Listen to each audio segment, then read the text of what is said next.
In this episode, we're going to fix the delamination that I found in this fuel coffin by laying up new fiberglass and tabbing this back together. I'm going to give some tips and tricks along the way for anyone that's new to fiberglass, and hopefully that can help you with your project. Please like and subscribe for updates. This is going to be a pretty simple process today. I'm not going to use all this. The reason there is so much stuff up here is that I'm trying to have extra things so that to limit the amount of times I have to climb in and out of the boat. So let me show you some of the stuff we have staged. Starting on our left, we have our fiberglass. We have our chip brushes. We're going to be using that to apply the resin over the fiberglass. Rollers, same thing. We have some trays. We have our fin rollers, which will show you how to use those to get bubbles out towards the end of the process. We have some different putty knives and stuff. If we have to mix up some thickened resin to trowel out any thickened resin, and we'll show you how we're going to do that. One big thing I'd always recommend is we're going to take this bucket. I'm going to pour acetone in the bucket, and that way once we're done with any of our fin rollers or any of those, we can drop those right in, and then the acetone will dissolve that resin, and then these will be reusable. We have our fillers, so we have fumed silica that's going to be used to thicken. We have milled fibers, which also helps thicken up resin if we need to and gives us some strength. And then quarter chopped glass, we can mix that in, which will also give us some good strength and bonding strength. We have our mixing sticks right here. And then up top here on this table, we have our resins. So we're going to be using laminating, polyester, and vinyl ester resins. Mostly vinyl ester, but depending on how much I go through, and for certain areas we can use the polyester. These are compatible with each other. And the biggest thing is that, once again, these are laminating resins. If you look at my last videos, I kind of go over that whole process. But being that that's a laminating resin, there's no wax, I can go back tomorrow or even the next day most likely, and I can continue to add layers without having to sand in between coats. So both of these, as well as gel coat, they're all catalyzed with MEKP. Always have your chart ready or know how you're going to mix it, depending on temperature. And I can show you guys how I'm going to mix it in the next segment. The only difference between this MEKP and this MEKP is this one has the added dye. The only time you would not want to use a dyed resin is a dyed MEKP. You would want to use the clear is if you're working with gel coat, because obviously if there's a certain color you're going for, if you want it to be white gel coat, if you mix the red in, it's going to turn your gel coat pink or red. All right, guys, I just wanted to quickly go over the relationship between resin and fiberglass for anyone that really is like new to this process. So resin, which is a liquid, you add a hardener to it, which hardens it. Resin by itself, even when hardened, has not much strength. So when you take this fiberglass, which also doesn't have much strength, it's soft, it's pliable. When you saturate the fiberglass with the resin that's catalyzed, once those two harden together, that's what gives you your strength and can form either a boat, surfboard. So you can think of fiberglass as the rebar to concrete. So concrete being very kind of similar to a resin. So concrete by itself doesn't have much strength. And then next I want to show you what I'm going to be using, which fiberglass I decided to use for this repair, which I'm going to be tabbing in my stringers. What I chose to use is it's called 1708. The way this chop string matting and all fiberglasses are typically named is by their weight, and that's how they're labeled. So this is 1.5 ounce chop strand mat. You might hear people call it mat or CSM, chop strand matting. This is 1.5 ounces. So what does that mean? That means that 1 square yard of this weighs 1.5 ounces. Now, with this, what I chose to use for my tabbing, this is called 1708. So the 17 is the weight of, this is the biax side. So this is the side that gives you strength. So this particular one it's basically two different strands of fiberglass. You have one layer going 45 degree this way, one layer going 45 degree that way, and then they're stitched together. And then on the back side, you have 3/4 ounce of this chop strand matting. So you have this literally on the back side. So the 17 being the weight of that biax, those two layers of fiberglass, and they can be in different, there's 45s, which is what I have here. There can be a 0.90. So that's the 17. So it's 17 ounce. And then the 08 refers to that 3/4 ounce mat, which is on the back. So if you see something called a fiberglass called 1700, that's just 17 ounce biax of different angles without the mat on the back. If you see 1808, it's 18 ounce on the one side, and then 08, it's still got 3/4 ounce on the back side. So And then with our 1708, some of the fiberglass supply companies, they will pre-cut these into nice sizes for tabbing. They sometimes call this tape. So in this case, I'm going to do 3 layers. I'm going to go smallest to biggest. Some people go biggest to smallest. It's just it kind of comes down to preference. And we're going to do that matte side. We're going to do the matte side down to the old part of the boat. This 1708 also comes in a big roll, a big yard size, and you can cut your own to different widths, whatever you need in different lengths. With these thicker structural fiberglasses like the 1708, you simply just cut these with shears. All right, now I just want to quickly just kind of do a recap of what we're trying to accomplish in this process for anyone who hasn't watched the last video. So what we found in this fuel coffin, the stringers, we haven't messed with it all, just where these stringers, the fiberglass came down. This is the hole down here where this fiberglass came down, and the tabbing attached the stringer to the hole that was lifted up. So we cut all this out. This is all the original fiberglass. We didn't remove any fiberglass from the stringers, but what we were left is a little gap here. So I'm gonna show you that with this 1708, we're gonna go matte side down. So obviously we're gonna wet this out. Now, could we fiberglass this, leaving this little gap here? We could, but what you'll see is once we stick this in and laminate it, we're gonna have air pockets in here. So now, how do you combat this? And this is a very common thing when you're laying up stringers and stuff like that. What we're going to do first is we're going to make up a thickened resin. We're going to fill that in there and make our nice radius. That way, when we go back and lay this up, it'll have a nice rounded transition. Fiberglass doesn't like to go over a real straight angle. So now, this being a 24-degree dead rise, this isn't even a 90-degree. This is actually a pretty wide radius, but we're going to go in, layer thickened resin, and then when we lay in our tabbing, it'll have a nice smooth transition. It'll be bonded throughout the whole entire piece. All right, so we have all of our fiberglass, our tabbing, which is going to be our 1708 pre-cut.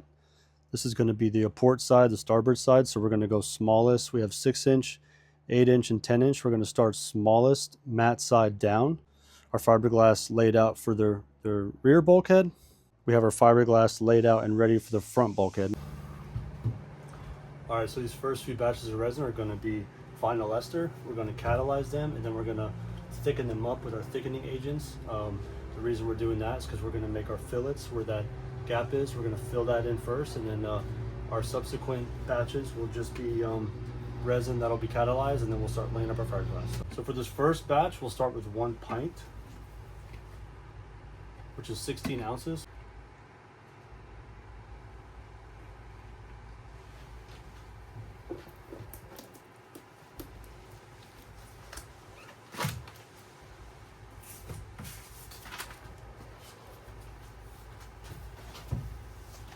Now this resin sitting in the cup is fine until we catalyze it. Once you catalyze it and add your MEKP, the timer's ticking. So once again, we have 16 ounces, which is 1 pint. I'm going to check my chart. Vinyl ester is always catalyzed at 2%. So 1 pint, we're going to do 9.3 cc.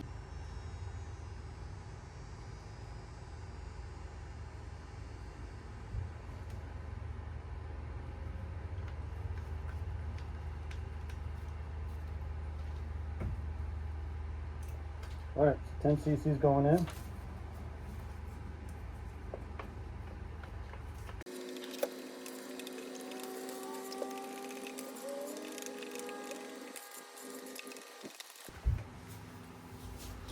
Okay, so this resin is catalyzed. Our vinyl ester is catalyzed with MEKP. Now the chemical reaction is begun. So we have roughly 20 to 15 minutes depending on temperature. That can vary, but so at this point, you could start laying up your fiberglass. You could wet out your fiberglass and use it, but however, we're going to use this particular batch to thicken up the resin and make a putty. So let's go ahead and do that. Fumed silica.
All right, so we got about halfway and now our resin's starting to kick, starting to cure, harden up on us. So you can see we just filled in this little gap. That way when we layer glass, it's the whole entire layer of glass is gonna make contact. So otherwise, if we left that gap there, it would have worked, but you'd have air pockets, you'd have a little gap there. So now as this is starting to harden, I'm gonna take out any little edges because again, we don't want to sand in between these coats. Any high spots, lines, we're gonna take those out now because again, our goal is not to sand. So any clumps that I dropped, we're gonna grab those and make sure everything's nice and smooth because once it hardens, we don't want to have to sand. Now, if there is a high spot, you can come and sand with a grinder, or you can sand. Sometimes you end up with little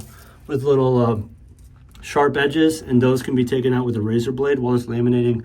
Resin is still tacky, so that's fine. But I'm just gonna go around before I mix my next batch and just grab any little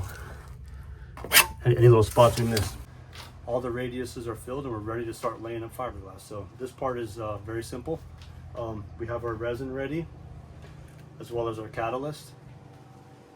We have 32 ounces or 1 quart, which is quite a bit, but I think given the temperature today, I think I can work that area out. Obviously the goal should always be not to waste resin, but being that I've done a couple batches today, I think I can work this before it kicks off. So once again, vinyl ester, catalyzed at 2%, which is 18.5 cc's. We have our first piece of glass we're gonna lay down. We're gonna wet this out first. We're gonna wet out the matte side. And while that's soaking, then we're going to take our roller, wet out the boat, the area we're gonna glass, come back, and then we'll stick it in, and then we'll laminate it in. So we'll show you how we do all that.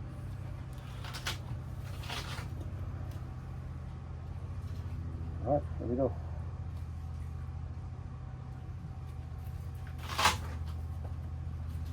We're going to mix this thoroughly for 2 minutes, a minute to 2 minutes. You can see that red dye really helps to show that you've catalyzed it.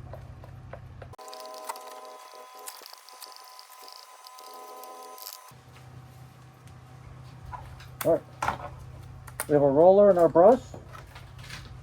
Put a little bit in the tray, and then we'll leave some in the bucket for our brush.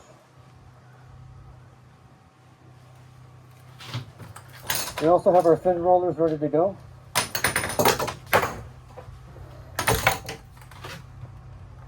So I'm just going to wet out the matte side first.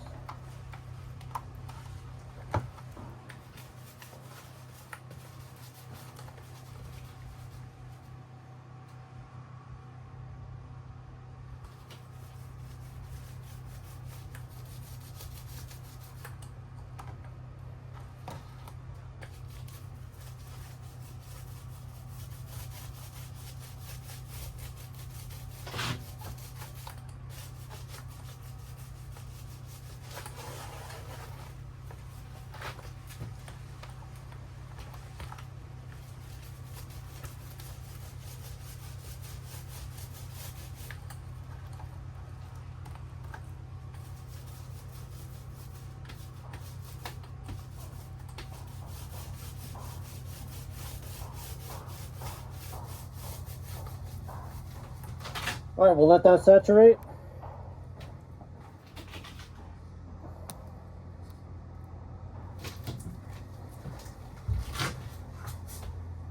This is the first area we're going to laminate, so we're going to have to wet this first.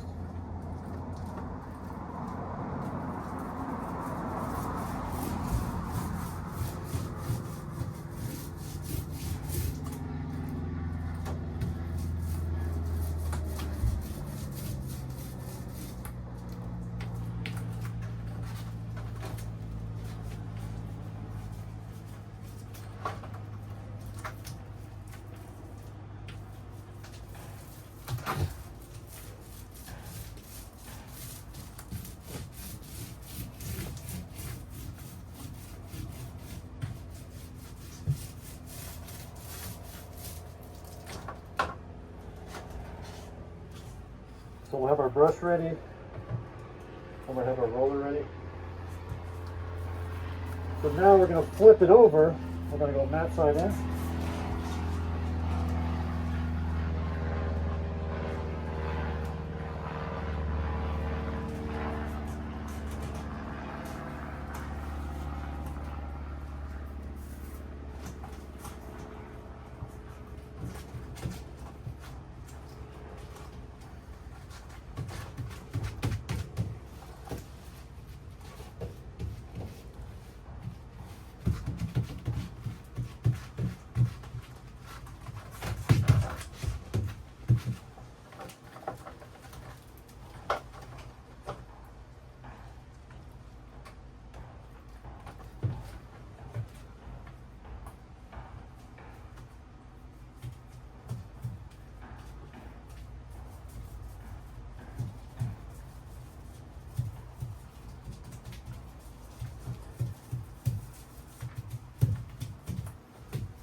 we'll take our brush and we're gonna dab. Do you have any air pockets out?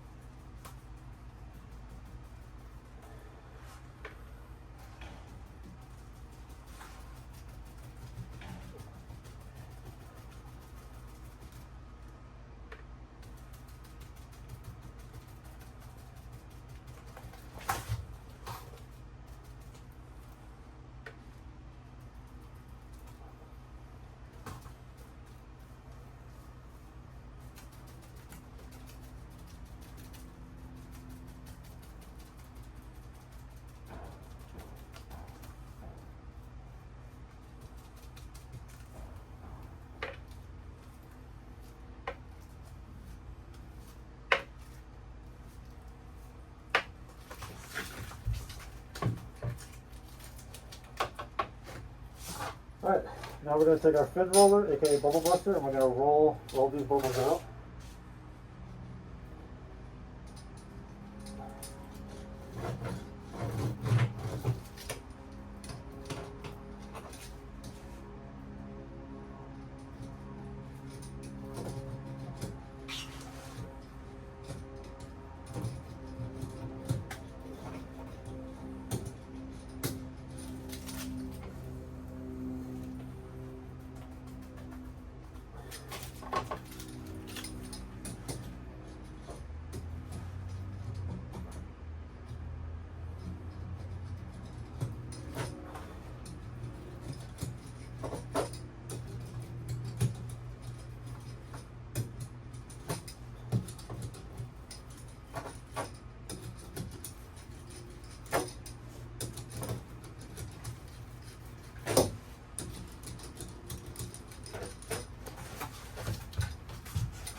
All right, so we managed to finish all the fiberglass work today, which is nice. Now, if I wasn't done, I could come back tomorrow as long as it's still tacky, which it should be being a laminating resin, and we could lay up more layers without having to sand between coats. So as a last step, I'm going to, being that I am done, I'm going to seal this all up with a catalyzed gel coat.